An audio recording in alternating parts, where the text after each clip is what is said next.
Sejam bem-vindos a mais uma aula sobre comandos eletropneumáticos sequenciais.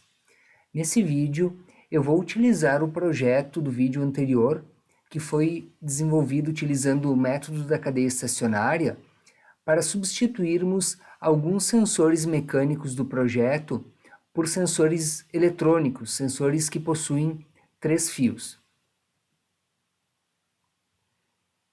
Então, como fica a utilização desses sensores no projeto?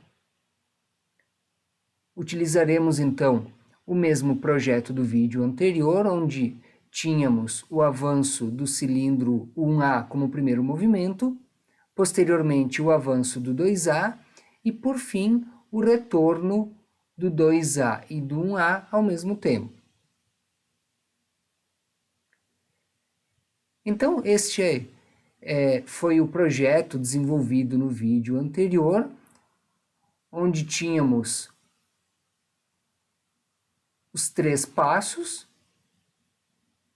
os 3 relés, um para cada passo, o relé adicional, os 4 solenoides, e aqui o detalhe, então, do relé K3, que acionava 2 movimentos e os 2 sensores de verificação destes 2 movimentos. Então, esse era o nosso projeto com os sensores mecânicos. Então, a modificação para um sensor de 3 fios será utilizado como exemplo o sensor 1S2, que está localizado aqui na representação pneumática e aqui no nosso circuito elétrico. Este sensor será substituído então por um sensor de 3 fios. Então, primeiramente retiramos o contato do sensor mecânico que estava aqui e adicionamos então, no caso deste exemplo, um sensor óptico. Então aqui está o símbolo do nosso sensor óptico, no caso 1S2, ele possui aqui 3 fios. Sempre é importante consultar o manual de instalação do sensor, mas por padrão, o marrom deve receber do circuito o positivo, 24 volts, o azul, o negativo, ou melhor, 0 volts, e o preto sendo a saída do sensor aqui com o contato normalmente aberto.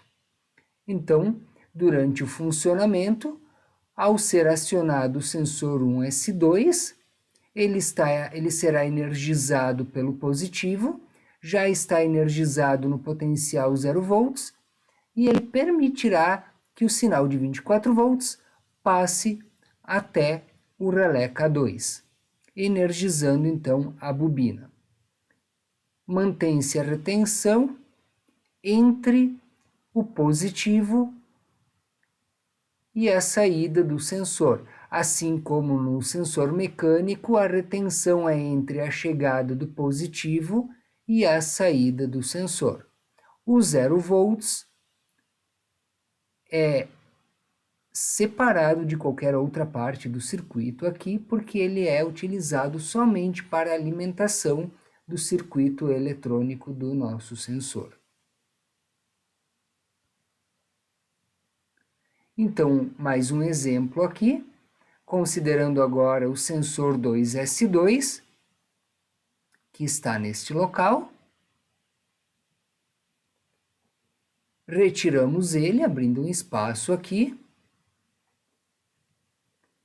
E no caso agora aqui, um sensor indutivo, mas observe que é a mesma conexão elétrica, a mesma representação de conexões. Então temos o nosso 2S2, o marrom recebendo o positivo, o azul o 0 volts e o preto sendo o sinal que vai até o dispositivo a ser acionado, ou seja, nesse caso a bobina do relé K3.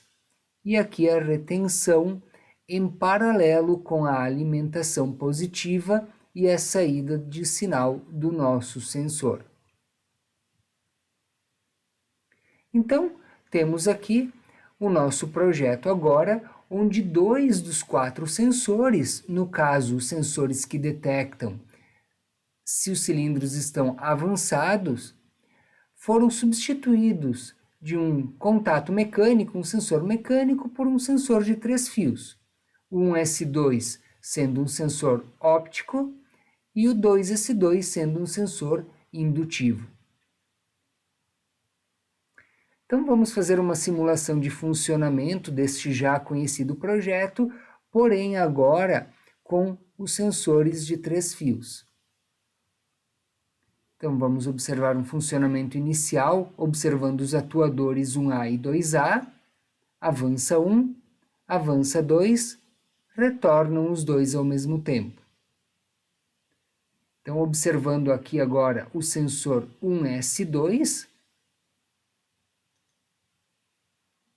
ele fecha o contato quando o cilindro avança e permite a passagem de corrente elétrica por dentro dele até a bobina do relé K2. Mais uma vez, fechou, passou a alimentação para cá. Lembre que o 0 volts é apenas o potencial necessário em relação aos 24 por se tratar de um dispositivo eletrônico. O 2S2 sendo observado da mesma forma, fechou, energizou e mantém a retenção. Observe que o fechamento dele é breve e a retenção é que mantém a bobina de K3 energizada. Fechou, abriu e a retenção manteve. Então, para utilizar um sensor de 3 fios normalmente aberto, no lugar de um sensor mecânico normalmente aberto, basta conectar a entrada positiva, que é o marrom, e a saída de sinal, que é o preto, no lugar onde estava o contato do nosso sensor mecânico antes. Então o marrom foi no lugar da conexão 3 do sensor que nós tínhamos, e o preto no lugar da conexão 4 do sensor que nós tínhamos. E ainda temos o fio azul do sensor de 3 fios para ser ligado ao 0 volts. Então, com esta pequena adaptação, nós conseguimos substituir sensores mecânicos normalmente abertos, o detalhe aqui do vídeo, que utilizam apenas um contato, por sensores de 3 fios, mantendo a funcionalidade do nosso projeto. Deixo aqui 3 referências de consulta sobre este assunto. Obrigado pela atenção e até o próximo vídeo.